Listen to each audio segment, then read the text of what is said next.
The Fletchcast. It's genetics. Welcome to the Fletchcast, the first Fletchcast. You'll find this hard to believe. I'm Michael Fletcher. You see how I did that? It's the Fletchcast. I started this idea during the George Floyd protest. You guys remember that? And it was this incredible moment that I'm looking out and I'm watching this societal change. And the main thing that hit me was, wait a minute, this isn't African American, this isn't Latino, this isn't Caucasian, this is a multicultural process. It is a multicultural group of people changing the fucking world. It was amazing, and it's still, it reverberates today. You look out there, you see it, it's amazing, it's incredible, and it empowered me, and I said, man, I want to do a podcast on multiculturalism. I want to do a podcast that says we as people of color, here's the crazy thing is, it's up to us. It literally is up to us because I'm watching the George Floyd protest and it's incredible. It's kind, it's meaningful, it's moving. And it's because of people looking beyond, or it's because of people not narrowing their community. We have, the Trump people who are like, we want to narrowly define white people. And then we have African-American leaders saying, we want to narrowly define African-Americans. The truth is the power to move people, it's in multiculturalism. And as a person, I'm interracial. I know you find that hard to believe, but my mother was Caucasian. My father was African-American. And when you're a product of an interracial relationship or multicultural relationship, here's this crazy fucking thing that happens. You judge people predicated upon who they are, what they're saying, what they're doing, not upon is he black, is he white, or anything like that. And I looked out there and I said, man, this is it. We have to do something. But then something else happened. Something fucked the whole thing up. So I was all ready to do the George Floyd thing, and then Cardi B and Megan Thee Stallion came out with a video called WAP. And that doesn't mean white Anglo-Saxon Protestant, by the way. It says something else. But it was this incredible video about young women of color empowering themselves sexually. It's incredible. They're talking about this. They're changing the dynamic of videos. And lo and behold, and by the way, in these videos, they have various people performing. And at the end of the video, they have Kylie Jenner. Kylie Jenner, as you may know, is fairly popular. She has an interracial kid with her child's father's Travis Scott. She is a billionaire businesswoman of color. She's half Armenian. And in response to WAP, which again debuted #1 on Billboard, there is an online petition with 70,000 people.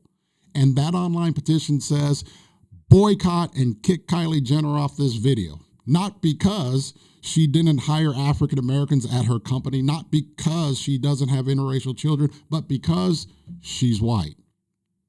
And I'm looking at this thing and it hit me. It's like if anyone in the world said that, say these were Caucasians and someone wrote, and there's an African American at the end of the video, and someone started a petition that said, get rid of the African American.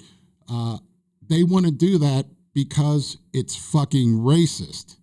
But because Kylie Jenner is just she's Caucasian, well, she's Armenian, but she has children who are interracial. And so when I grew up, as I was growing up, our family always made jokes about being interracial. And it started but when it was all said and done, we said we're club members.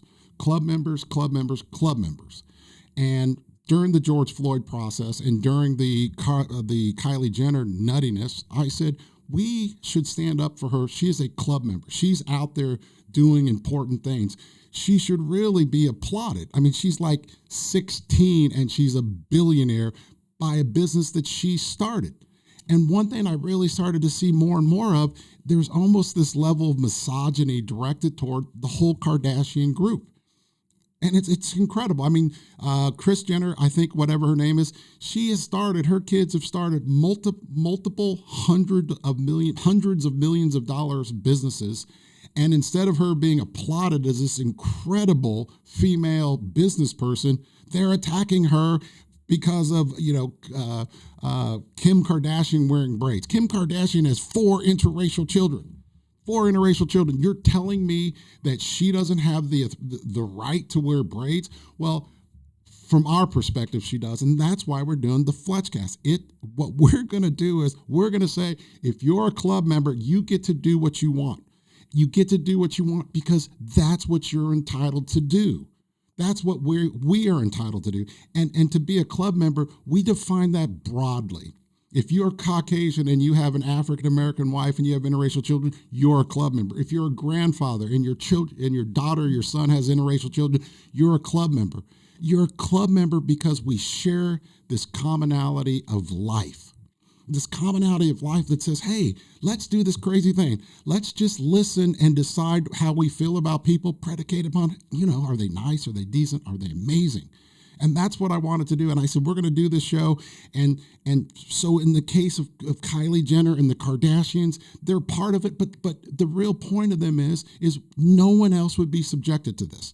And that's why I said, let's do this podcast. Let's talk about it. Let's promote who we are and what we do. We are literally the way forward. And what we're going to do in this podcast, we're going to talk about people who are members of the community or club members. We're going to laugh at club members. We're going to do all kinds of stuff. But the first thing we're going to do, and the main thing we're going to do, is say this. It's our time. People talk about multiculturalism is the future. Bullshit. Multiculturalism is today. Today, multicultural leaders are ahead of everything. We're the ones doing it. Patrick Mahomes, Russell Wilson, I don't know, what have they done? Barack Obama. See, he wasn't the first African-American president. He was the first interracial president, the first multicultural president. Kamala Harris, she's just the first interracial vice president. You can go up to Steve Jobs. I don't know, he hasn't done much other than create Apple twice. Steve Jobs, half Syrian, half Caucasian. He is a club member. We are changing the world every single day, and it's time for us to say, we don't have to take your shit. We don't have to listen to it. We're the ones. We're the ones making the difference, and it's going to matter because when you're in this environment in which we exist, where people are being, if you look at the efforts during the election, everything being done to disenfranchise voters, everything, and yet there's really no one out there leading that fight. We should do that. We're the future. We're today and we're the future, and we're uniquely capable of doing it. So that's why I started the Fletchcast, and that's why we're here. So I think we should set some parameters before we get going, because being a person of multicultural background, it's an interesting experience, and I know my situation is different than a lot of people. My mother is a blonde-haired, blue-eyed Caucasian woman from Kansas, literally. And my father, I literally never met my biological father, but I was raised by an African-American stepfather who was amazing, who was my idol. My parents raised me to be interracial. They were adamant. You're not black, you're not white, you are interracial. It is who you are. And it's weird because having that identity, it just empowered me. And I've explained it before. It's like there's a phrase for Jewish people who were born in Israel, and it's Sabra. I think it's S-A-B-R-E. And it gives, and technically or less anecdotally, you can tell a Sabra, a Jewish person born in Israel. And it was funny is my parents used to say, being interracial, you're like a Sabra in America about race. You're interracial. And it's cool because it always empowered me. I never felt insuperior. And in fact, the craziest thing is that I always felt like I was smarter than everybody, because my mom would say, she'd be like, being interracial, it's like corn, it's like wheat, it's hybrid.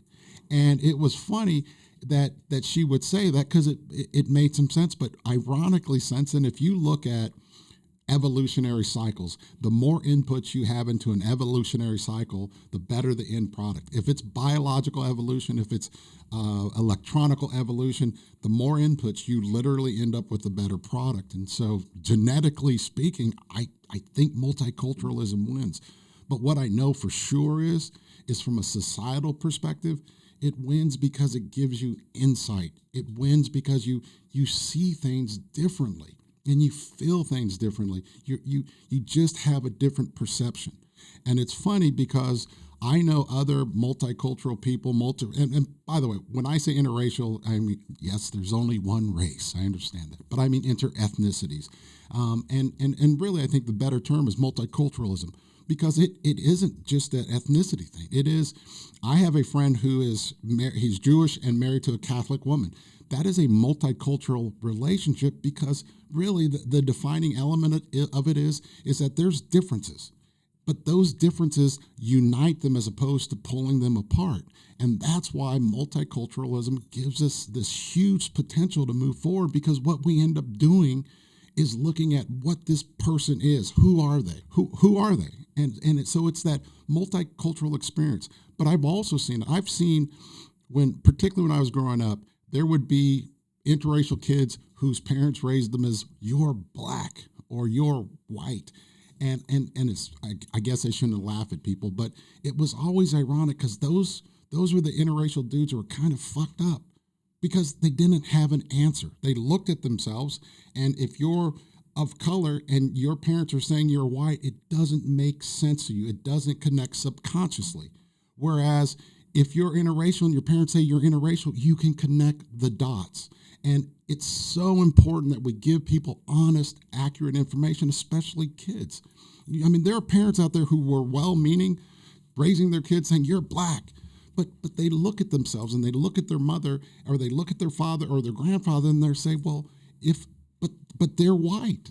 And so they don't have an answer. And so one of the things I really wanted to do on the show was to give that answer and to embrace that answer and to point at it and say, listen, it's that common experience. It's that commonality of life that empowers us. You can literally say, if your significant other is Latino, it's really hard to say, I hate Latinos.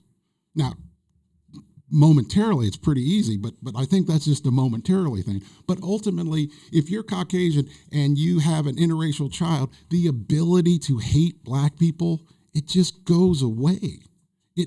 We're free of that. And that's our whole point about this. It's like, man, this is the answer because it lets us do things. It lets us call balls and strikes also from a societal perspective.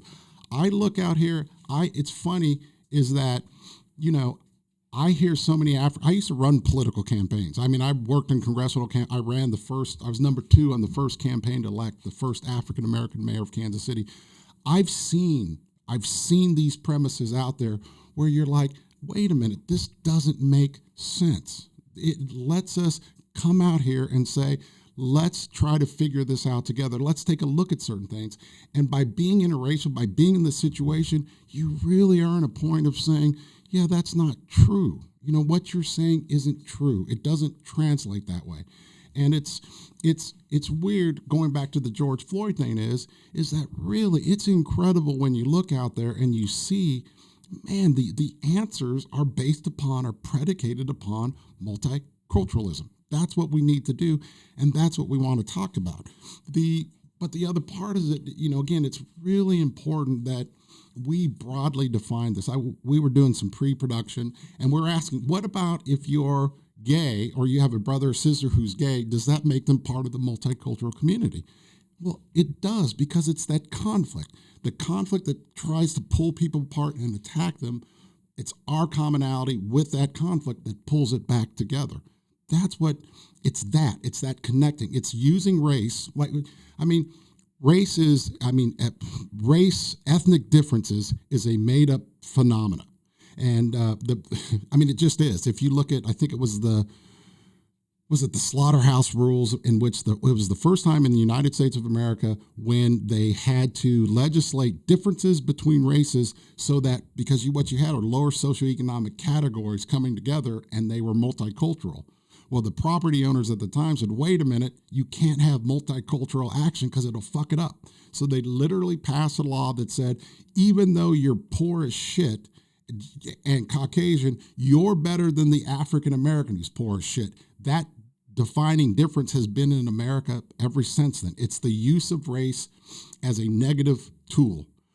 What we think you should do, what I think you should do, is use race as a positive tool. It's a positive reinforcing tool that lets us make decisions, lets us try to decide where and how we should do things. It's pretty fucking cool when you think about it.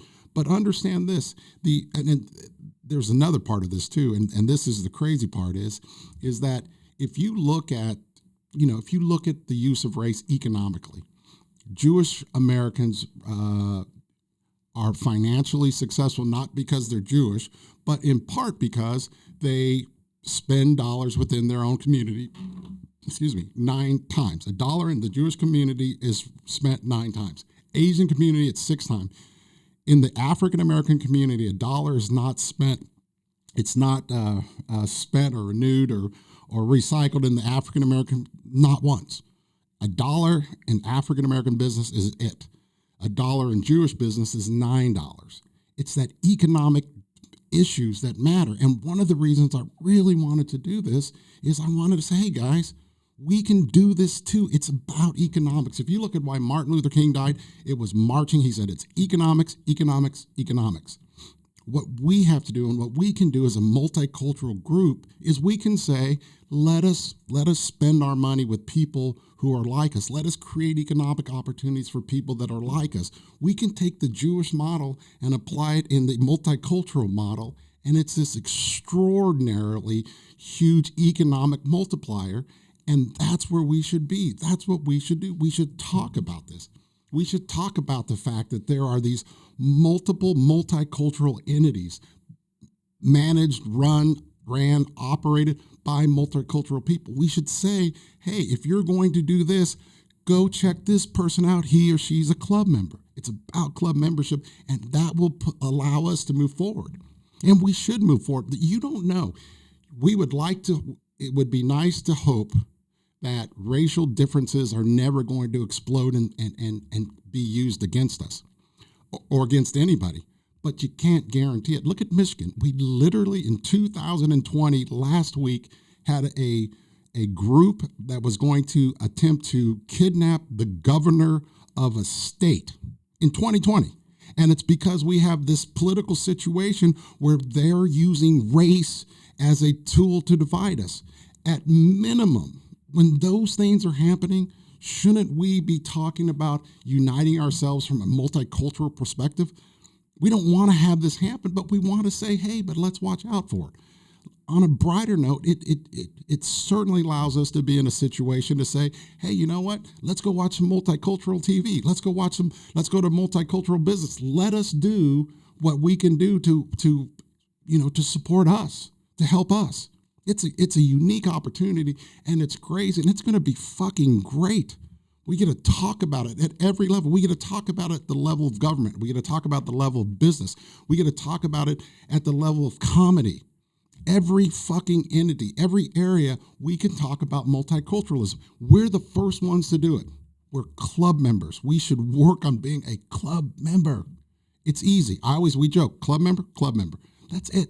But it's cool, but it's inclusive. It's reaching out and saying, hey, based upon our life experience, it's important that we respect each other and dig each other. We're not just saying it, it's what we are. That imposes a unique obligation on you as a person in a multicultural or an interracial relationship to say, let's look beyond this shit. Imagine today, if today we were having an election and that election was about people saying we have an obligation to make decisions predicated upon who you are, not what ethnicity you are, not what race you are. Imagine how this whole debate, this discussion would have changed. That's what we can do, and we're uniquely qualified to do it. We're right here, and we need to do it. The Fletch Cast, it's genetics. The Fletch Cast is produced by the Laugh Bureau in association with young club member Mark Samuel Media.